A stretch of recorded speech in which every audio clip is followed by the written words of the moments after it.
Hey folks, it's late, but I wanted to do this last uh podcast for the day. 2 minute warning. We do a lot of podcasts today. Actually, we only had one. We had the Hot Corner MLB podcast, but I wanted to wrap up the day with a little playoff basketball. Last night, you were either watching Game 7 of the Spurs versus the Clippers, or you watched the fight.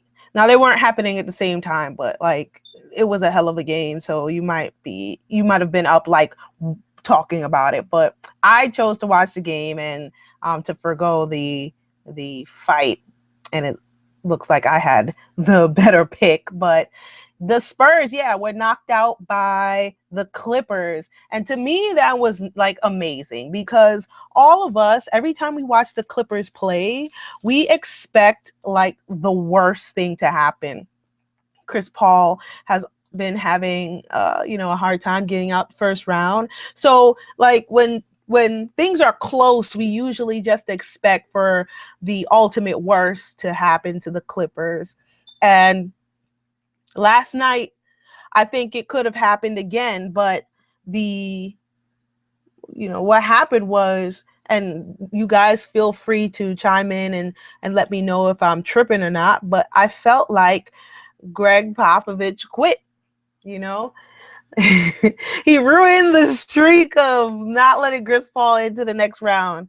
So if you watch the game, you know that the the scorekeeper, I guess that's the person that messed up, blew the horn way like I don't even know what happened. He must have like was watching some other type of game or was a little bit like just as nervous as the players on the court and just like messed up. I don't know, but it kind of ruined the plan that Popovich had for the Spurs for that last second, 1 second on the clock play, which he, I've never seen so many F bombs dropped on one person that's not in the game in my entire life, but that happened. And, you know, I personally think Greg Popovich quit. People tell me they had one more timeout. Well, okay, the scorekeeper messed up and blew the buzzer, and now Doc Rivers knows what your next play is. I feel like you're allowed to call another timeout. And again, you guys correct me if I'm wrong, but I feel like he could have called a timeout and picked another play, regardless of the fact that it was 1 second left. I feel like a lot of things could happen in 1 second, you know. So to me, and the reason why I put the post up on the wall, like the worst calls or worst moves that a coach has ever made. I feel like he could have fought for this. Like he could have fought for the streak to keep Chris Paul out of the out of the second round of the playoffs. You could have kept the dream alive. um, all jokes aside, congratulations to Chris Paul and the Clippers. He got through, I think, a hamstring injury and just played crazy. So now they get to face the Houston Rockets. So let me say this. All right, everyone on the wall knows that I will not miss an opportunity to say something negative about the Clippers. It's just my thing, you know. But right now, I'm gonna have to cheer for the Clippers, and here's why. James Harden and the Rockets. I feel like the Clippers, if it came down to Spurs and the Clippers picking a team to beat the Rockets, I think the Clippers have a better chance than the Spurs. But I'm a need for the Clippers to beat the Spurs because, as you can see, I'm a Thunder fan, and the last thing I really need is for James Harden to win an NBA championship. The last thing, like, please, if there's anything that I do not need is for 2 minute warning to tell me day in and day out that James Harden being traded was the worst move in Oklahoma City Thunder history, and Sam Presti should lose his job. So I'm putting it all on the Clippers right now to stop that. Like, do whatever you can, Doc Rivers. Please make sure that the Houston Rockets do not get out of the next round. With that said, I'm going to tell you, I'm going to keep the bias alive. I'm going to keep with the biasness. Stephen Curry has won the MVP, NBA MVP, and I am ecstatic. Why? Because it came down to him and James Harden. And the last thing I need before the first last thing that I just mentioned is James Harden winning the NBA MVP. Again, 2-minute warning would not let me hear the end of that. So I would like to thank each and every person that voted for Steve. I always see Steve because Steve Kerr is my favorite player, was my favorite player, but Steph Curry for MVP. Again, I thank every single person that voted Steph Curry for MVP to save me the heartache of dealing with everyone in 2-minute warning. Thank you many times over. Again, I would have preferred for it to be Russell Westbrook, but that couldn't happen. I'll take Steph Curry over James Harden. So let's move on to the Eastern Conference, because we talked quite a bit about the West. The Cavs and the Bulls are the next major matchup for the Eastern Conference. The Cavs are facing a lot of, obstacles, injuries. Well, more obstacles.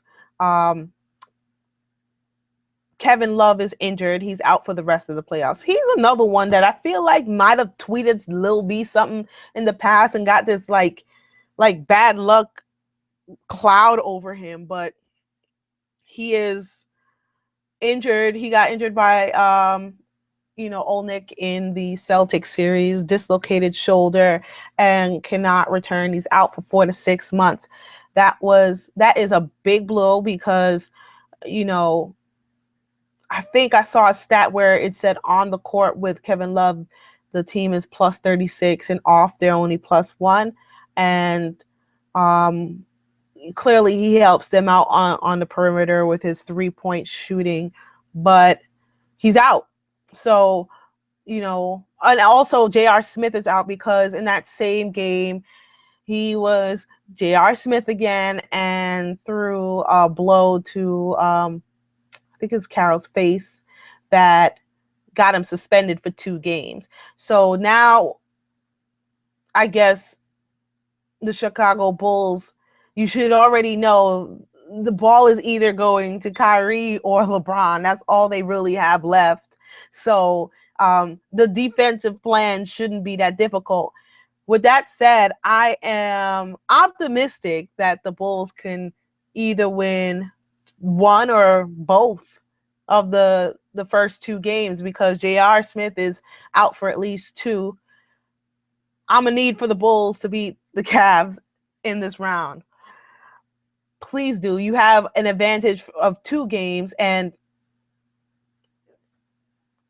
again, I am okay with telling people that I'm biased. I'd rather LeBron James not be in the next round. It's all right. But that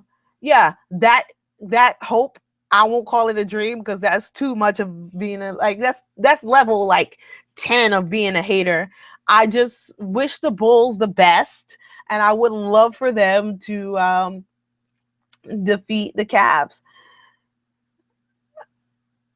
I heard LeBron is watching tape of when they won the Miami Heat won the 2012 NBA championships when Chris Bosh was hurt to, I guess, sort of jog his memory on how to win without players on the squad. To me, that was a little bit of a jab there, but we'll see. I don't believe they can do it. I feel like the Cavs are at a disadvantage here, even with the best player on the NBA on their team. So let's look out for that series today. I think the Washington beat the Atlanta Hawks, and the Golden State beat Memphis. So we're already ahead in the second round, and this should be another exciting week and a half for the NBA. With that said, that's Crash the Boards. Maybe I'll talk a little bit more about the fight, but I think we've done that in nauseum already for today. So check us out at 2mwsports.com. Check out our podcast on Blog Talk for MLB, which is 2MW Hot Corner. We have check out our football podcast, which is 2MW Fury, that is on this YouTube channel. And check me out with the hate. Just kidding. Peace out.